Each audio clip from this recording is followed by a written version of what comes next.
Okay, thanks and welcome back. So we've done our deployment, and now we're going to get into round one. We've already set our commands, we're ready to go. We determined last time that the CIS stand-in fleet here is going to go first.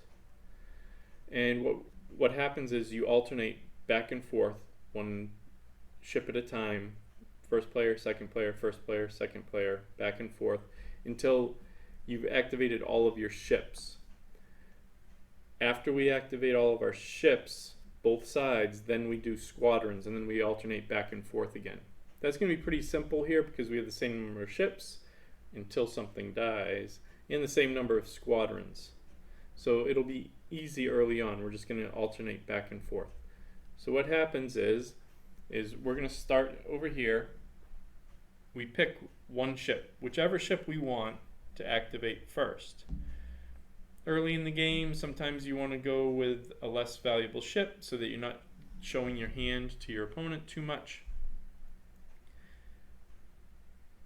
And then in later rounds, when you want to get the most value out of your ship, then you're activating your command ship first a lot.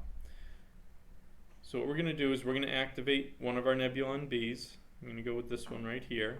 What you do is you take the command dial on the top, flip it over. We have a navigation command here. So that means we can do a couple of different things. If we want to keep it, we have to decide right now if we're going to keep it or bank it for later. We can't decide when navigation happens. We have to decide, are we going to keep it or are we going to trade it in? So I think what we're going to do here is we're going to bank that navigation. I don't think we need it just yet. I'm happy at speed 2. The movement chart, I don't think I need an extra turn in there. So we're going to take a navigation token. Some people like to leave those on the ship. Some put them on the ship card. Whichever is easier for you to remember that you have the token.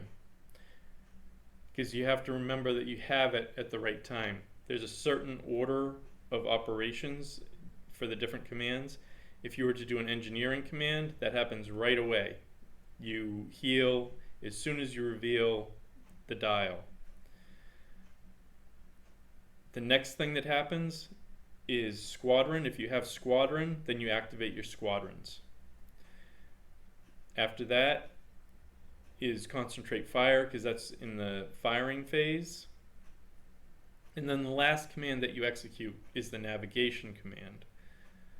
But for all of the commands, you have to decide when you reveal it whether you're going to use it that turn or you're going to bank it. If I decided that I wanted to use the command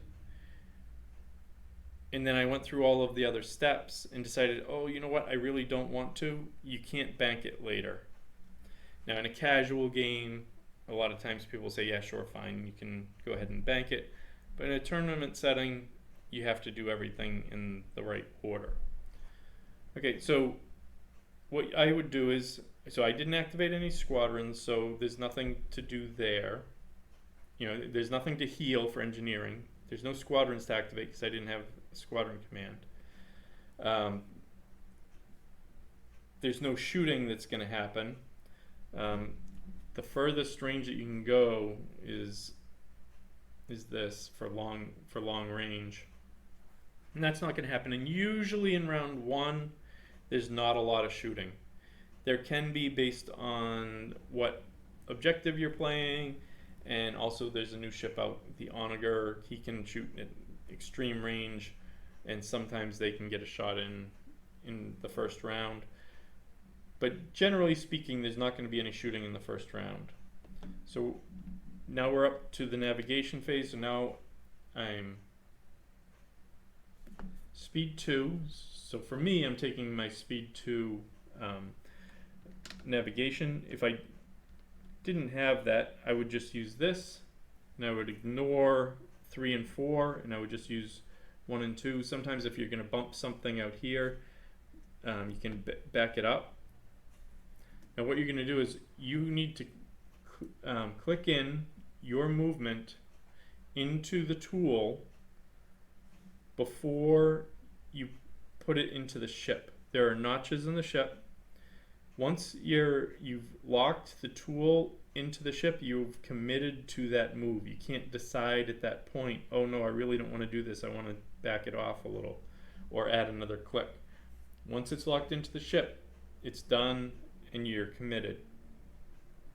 You also can't have both your range tool and your navigation tool on the board at the same time. You can only have one. You can have both of them out, but you can only put one on the board, so to measure your range and then to look at your navigation. You can't do both at the same time. So I have one click on my first joint and one click on my second joint. I don't have to use either of them if I don't want to. And what I'm going to do is I'm going to put one click on the end. Now, when you lock it in, it's very important. You have to lock it in on the right side of the ship. It can be on either side. I can't lock this in on the left side of the ship because I'm making a right turn. Now, if I was making a right turn in a certain way, I could do it. But because of where I've put this, if I lock that in and did speed 2, the problem is I'm overlapping the tool. You can't overlap the tool with your ship in the last joint. If you did that, it's an illegal move. So you have to determine beforehand, okay, so I know that that ship's gonna overlap there. I have to put it on this side of the ship. A lot of times that's a very minor thing. It doesn't really change the movement very much. Other times it's a very major thing and can really alter where your ship is gonna land.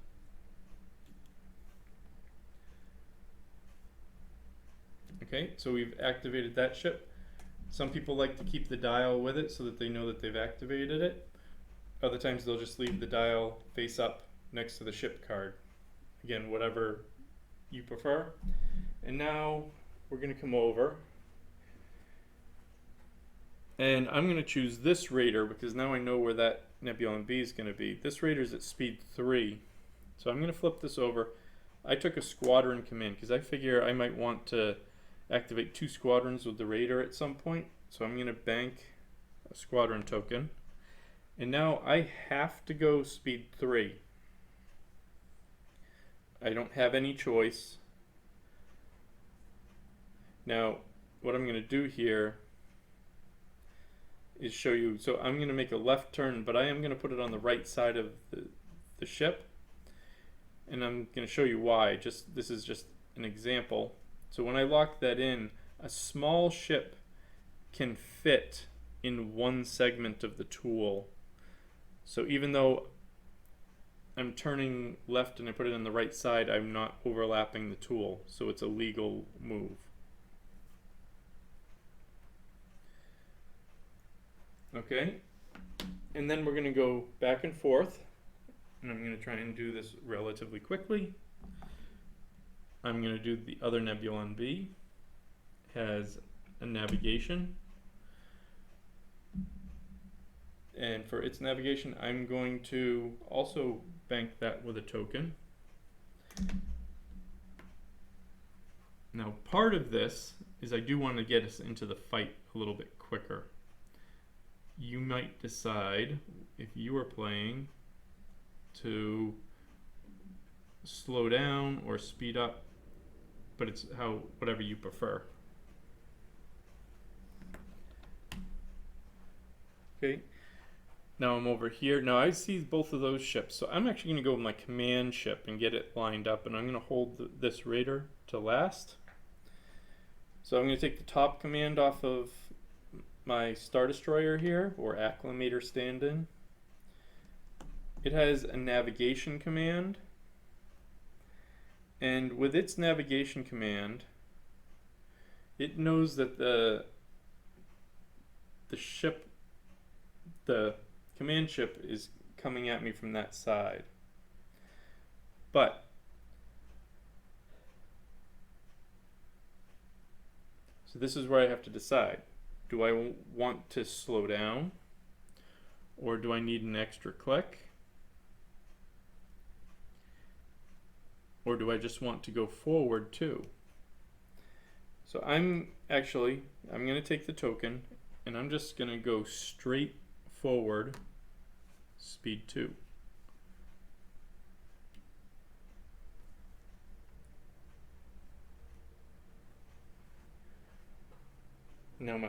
Now the only thing that I have left here is my command ship, which is going speed 2. Has a navigation command. And this ship wants to turn a little bit more, so we're going to use the navigation command. So on the card, what we can do is we can do one click on each joint. Because I use the navigation command, I can add a second click in, and I want to use a second click on the first joint to make a harder turn so that I'm not going to hit the Nebulon B. So I'm going to leave the top joint straight, but I'm going to take my extra click on the first joint, but I'm not going to change the speed. You don't have to do that. It is an option. I could have changed the speed, but I'm not going to. I'm just going to take the extra click, make a sharper turn, and come up right next to my Nebulon B. And now we have this Raider. This Raider has a navigation command. Now the Raider isn't the most sturdy of ships, so we want to be careful. Now what we can do, we can measure range from our opponent so that we know at what point they can get dice on us.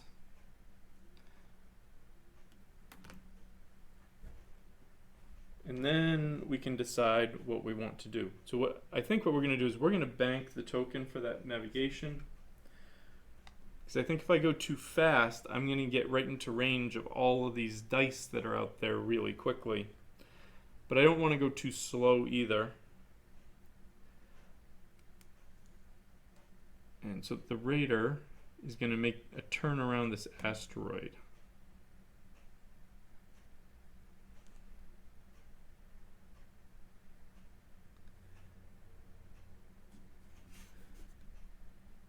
And come up here, and then we're going to see, after I lock that in, if we made the right choice.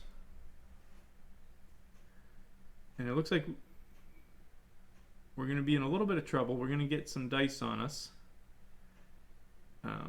Only dice from the Malevolent stand-in here. I did stay out of range of the Nebulon B, but the Malevolence, our next turn, is going to throw a couple of dice on us. Alright, so now we've finished the ship phase. Now the squadron phase of the turn happens, and what you're going to do is you're going to activate 2 squadrons at once. For non-rogue squadrons, which all of these are, you have a choice. You can either move or attack. You can't do both. Now nothing is engaged. We're going to, you probably move our squadrons. So over here we're going to pick 2. Now these squadrons, these Z95s are speed 3.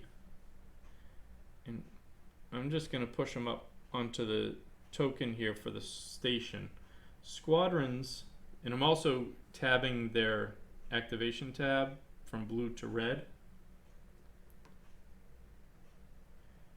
If a squadron is completely on a obstacle, obstacles don't do damage to squadrons, but if you're completely on an obstacle, you can't be engaged by your opponent, and you're obstructed,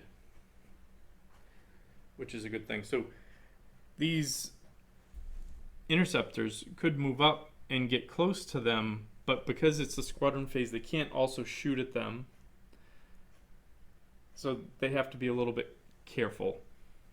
And interceptors are very fast and can get out of range of their ships that can activate them, so they want to be careful of that as well. So I'm going to send these up. Now I'm going to just make sure that they're out of range so they can't get shot by just sitting still.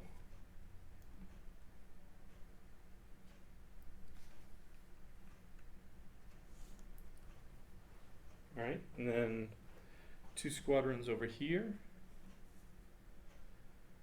And when you activate from a ship, they activate from range 3. So a lot of times if you're planning to activate them from a ship, you don't want them to go too far and get out of range.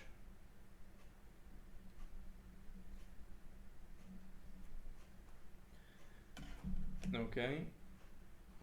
And then we have our last 2 squadrons. Now because they move so fast, they can get almost anywhere. They're just going to stay right close to these ships. And now we've completed all of the movement of ships. There wasn't any shooting, but we've done everything that we do there. And now the last thing that we do is if we had any exhausted defense tokens, we would now refresh them. But we also, the big thing right now is we're going to change our command dials to whatever we want for the next turn and place them down. And remember, for our big command ships, command 3, command 2 ships, you set the one that you just revealed and you place it on the bottom of the stack, which is where you think they're going to get needed or be needed.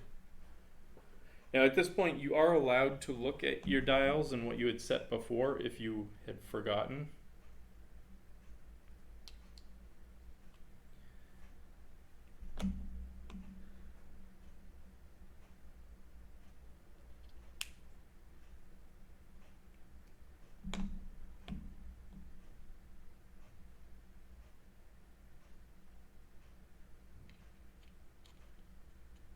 Alright, and so now all of our commands are set. I'm going to turn our turn dial to round 2, which has the red on it. So that denotes that our squadrons have been tabbed to red, and that means if they're still red, they haven't been activated, but if they're blue, they have been activated for the next turn. Alright, thank you very much. That was round 2 of our Learn to Play game. Please come back for, this was round 1 of our Learn to Play game. Please come back for round 2. We'll be getting that up shortly. Thank you very much. If these are helpful, please like and subscribe. Keep our modding, and we'll see you next time. Thank you very much.